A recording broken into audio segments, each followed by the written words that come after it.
What's up everyone and welcome back to Potato Monsters League of Legends Top 5 Plays. We apologize about the skipped episodes recently, but we'll do our best to stick to our normal schedule, and with that, I encourage everyone to submit your own replays for a chance to be featured and win yourself some RP. Also, we have some cool new things coming up in the future, so stay tuned.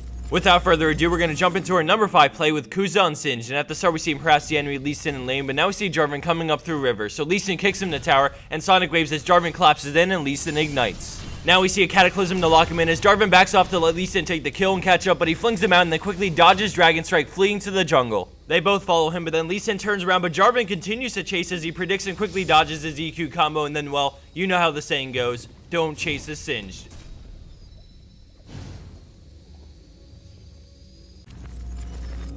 Coming in at our number 4 play, we have Kipso and Lissandra, and right off the bat we see the enemy Zed come in for a gank as she roots Talon and then uses Glacial Path to escape, but they pursue it, both ulting her for massive damage, but she uses Frozen Tome to negate Deathmark and make them back off. Seeing an opening, she cues him with a tower shot and then actually flashes in double ring of frosting and then ice shards into Zanya's, avoiding Rake as we see Annie with a flash stun, giving Lissandra the double kill after the complete outplay.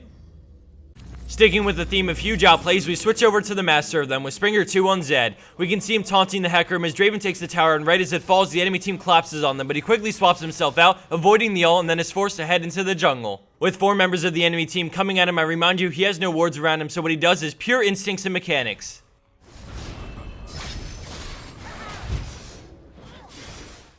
After crossing over mid lane, he escapes into the enemy jungle using Living Shadow to get into Dragon Pit and escape, but let's go back during that intense moment and take a look at what happened and what was going through his mind. Renekton dashes in and goes for the stun, but he ulted immediately, turning around to avoid the Fizz and Hecarim he saw earlier, but runs into the Thresh and instantly turns around to dodge the hook with a flash, and then swaps places with the Shadow from his ult into another Living Shadow swap over the wall to predict the flay that he knew Thresh would go for.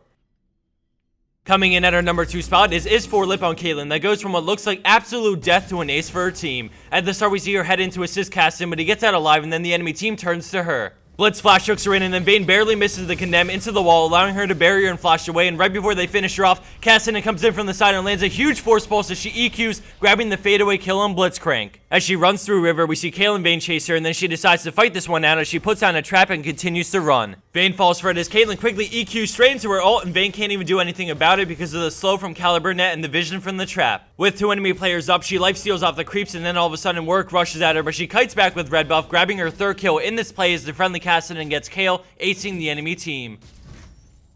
And for our number 1 pro play for this week, we have Tough Jagif on Orianna with a sick positional play. We start things off with the catch on the friendly Draven as she immediately shields him and then moves the ball into the center of everyone for the beautiful shockwave on 3.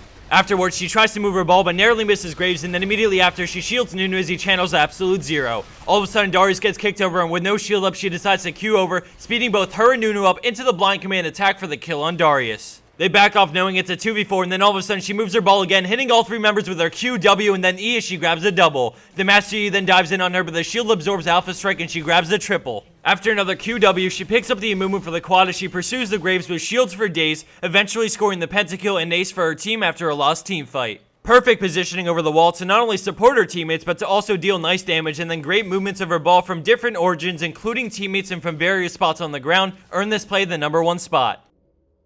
And for the bonus clip of the week, we have Hero Player on Malphite who battles it out really early in the game and sadly dies. But as the clip plays on, we see something epic happen around the time where Zack's passive procs. Keep in mind how quick respawn timers are at the start of a game.